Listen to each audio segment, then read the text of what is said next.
Bienvenue dans l'actu africaine. Bonjour, très heureux et très ému de vous recevoir ce matin.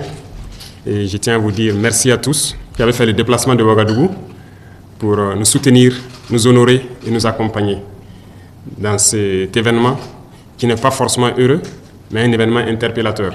Et je pense que vous avez donné du sien pour que ce soit un succès. Cette université qui a été organisée n'est que la petite partie de ce que nous souhaitons voir en Afrique.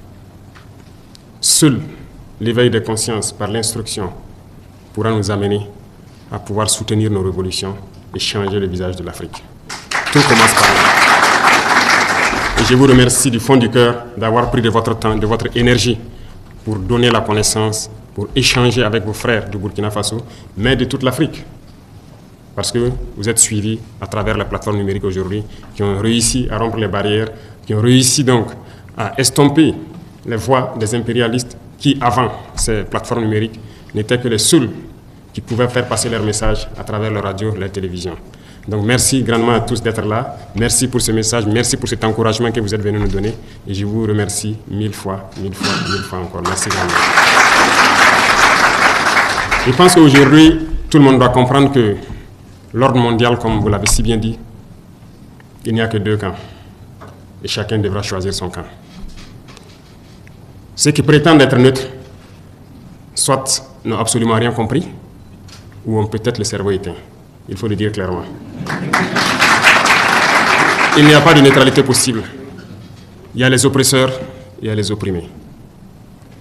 Et en tant que révolutionnaire, un révolutionnaire aime tous les peuples. La preuve, ils sont nombreux à venir d'autres continents pour appuyer, pour nous aider dans ce combat. Parce que toute personne qui aspire, tous les peuples qui aspirent à cette liberté, à ce développement, à cette harmonie, à cette union que nous voulons entre les peuples du monde, sont unis par les liens de la révolution.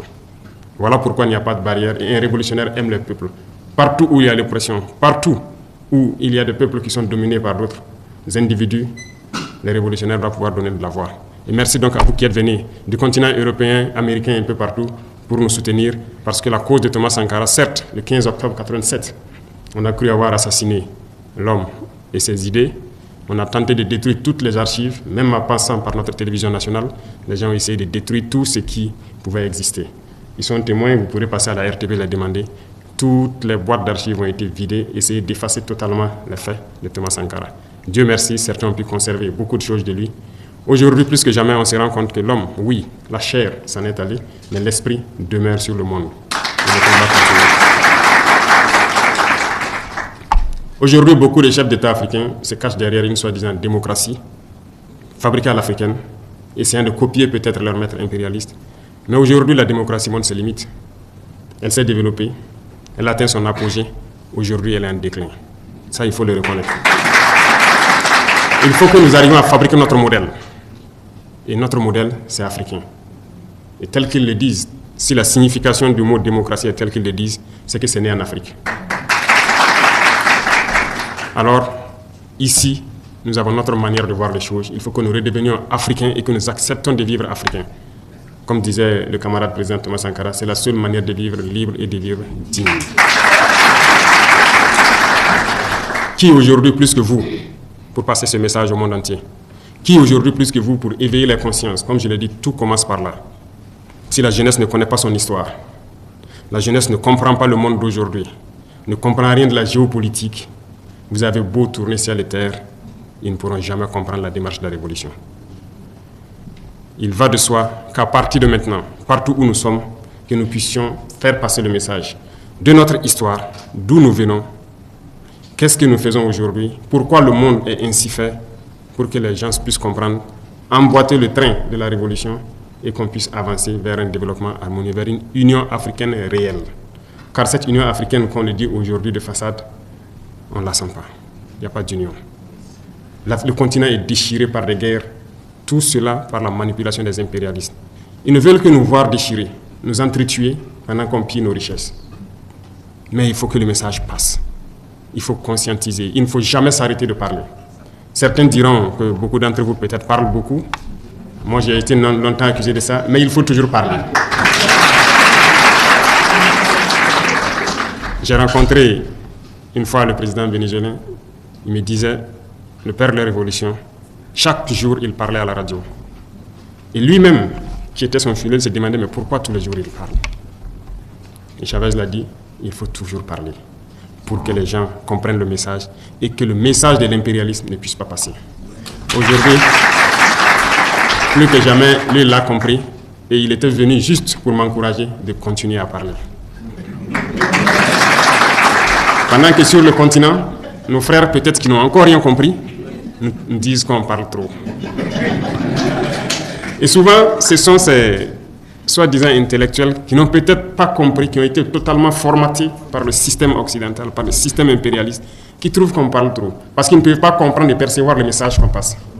Malheureusement, c'est leur faiblesse aussi. Mais nous devons continuer à parler. Nos jeunes doivent se réveiller. Tout de suite, avant de venir ici, je suis allé encourager une jeune dame qui a été combattue dans le temps, quand elle a essayé de transformer notre coton en produit coton hydrophile médical qui est utilisé et tout. Elle a été combattue, son usine avait été fermée, ses machines ont été toutes démontées et rangées. Quand nous sommes arrivés, nous avons essayé de la soutenir et l'usine a réouvert. Ce matin, je suis allé voir les usines.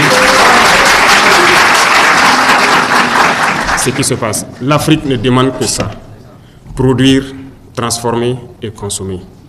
Et nous allons continuer à encourager ces genres d'initiatives. Mais tout ça, c'est par le changement de mentalité. Et aussi, je dirais, en forçant la main à certains. Et c'est là la révolution. Parce que le changement de mentalité dans la bourgeoisie est difficile. Et c'est cette bourgeoisie qui oppresse et qui continue de conjuguer avec l'impérialisme parce qu'ils ont les moyens. Et aussi, ils communiquent. Ils passent par tous les canaux pour amener les jeunes Africains à stagner. C'est par là que les jeunes Africains se retrouvent à prendre l'eau, à mourir par milliers dans l'océan pour essayer de rejoindre l'Eldorado, si on peut le dire. Mais il faut qu'on arrive à le créer ici. Et c'est possible. Nous nous sommes lancés dans cette révolution et je pense qu'aujourd'hui, pour l'Afrique, c'est le seul chemin qui puisse permettre de pouvoir se développer. Passé cela, je ne vois pas autre méthode qui puisse résister aux manœuvres de l'impérialisme et de ses valets locaux sur place. Vous ne pourrez pas avancer, ils mettront toujours des bâtons dans vos roues. À travers les textes que les impérialistes eux-mêmes ont avancés, les ont amenés à développer, à travers les organismes, les institutions que les impérialistes ont aidés à mettre en place dans nos États. Il faut pouvoir casser tout ça pour que l'Afrique puisse ressurgir, s'unir et avancer. Les guerres nous ont trop déchirés. Parler des guerres, parler, essayer de toucher leur cœur. Nous sommes en guerre au Burkina, nous connaissons d'où ça vient, nous nous battons. Mais quand nous regardons l'histoire de certains pays, ça nous déchire encore plus le cœur. Le Soudan, le Congo, bref, il y en a assez, où des gens meurent par milliers, des frères se déchirent à longueur de journée. Ici, ce sont des individus manipulés par l'impérialisme, qui sont assis de l'autre côté, qui les envoient un peu d'argent, du carburant, des armes, des munitions, et ils tuent leurs frères. Ils gambadent à travers les campagnes, tués, sans même savoir pourquoi ils le font. Mais tout ça, c'est parce que les cerveaux sont encore éteints. Il faut que vous puissiez rallumer les cerveaux de beaucoup d'Africains pour qu'on puisse se réveiller. Et c'est sérieux. Et c'est à travers la communication que vous faites. Vous le faites déjà très bien. Et moi, je vous encourage à pouvoir continuer ces rencontres. Nous avons créé l'Institut des peuples noirs. Nous sommes en train donc d'opérationnaliser. Et j'espère que tout un chacun participera, en présentiel ou en visioconférence, à continuer à éduquer notre jeunesse pour qu'elle prenne ses responsabilités, pour qu'elle comprenne le monde et que l'Afrique puisse se réveiller enfin et qu'on puisse s'unir et vivre dignement et librement. Et comme je l'ai dit encore, un révolutionnaire, il aime tous les peuples. Ce sont les politiques qui font souvent qu'on peut confondre les peuples. Mais les politiques ne doivent pas diviser les peuples. Et donc travaillons, peu importe la position où nous sommes, à unir les peuples et non à les diviser. Mais il faut que nous amenions d'une manière ou d'une autre les politiques à changer leur approche en Afrique. Et là aussi, nous allons continuer à parler, quitte à ce que ce ne soit pas diplomatique, mais nous allons le faire. Enfin, je vous remercie beaucoup. Nous pourrons passer toute l'année à parler, nous n'allons pas finir, mais il y a tellement de sujets, tellement de champs à labourer qu'il faut commencer, et il faut bien commencer par une partie. Donc je vous encourage à commencer maintenant le labour, et s'il plaît à Dieu, je suis persuadé que nous allons réussir à changer les choses en Afrique et que l'Union africaine soit une réalité. Bon courage à tous. Je prie Dieu que vous retournez tous sains et saufs dans vos pays respectifs, dans vos foyers respectifs. Que Dieu vous bénisse, qu'il vous protège et que nous nous retrouvions encore pour la prochaine cérémonie et à d'autres occasions pour continuer à réveiller le continent, à nous unir et à nous rapprocher. Merci beaucoup à tous. Que Dieu vous protège. Voilà, c'était l'actu africaine. votre rendez-vous avec l'énergie, les talents et les réussites du continent. L'Afrique avance, et ensemble, nous faisons partie de cette histoire. Si cette vidéo vous a inspiré, abonnez-vous, laissez un like et partagez autour de vous, parce que chaque voix compte pour faire rayonner notre continent. Merci d'avoir été avec nous aujourd'hui. On se retrouve très bientôt pour une nouvelle dose d'inspiration, de vérité et de fierté africaine. À très vite sur l'Actu africaine.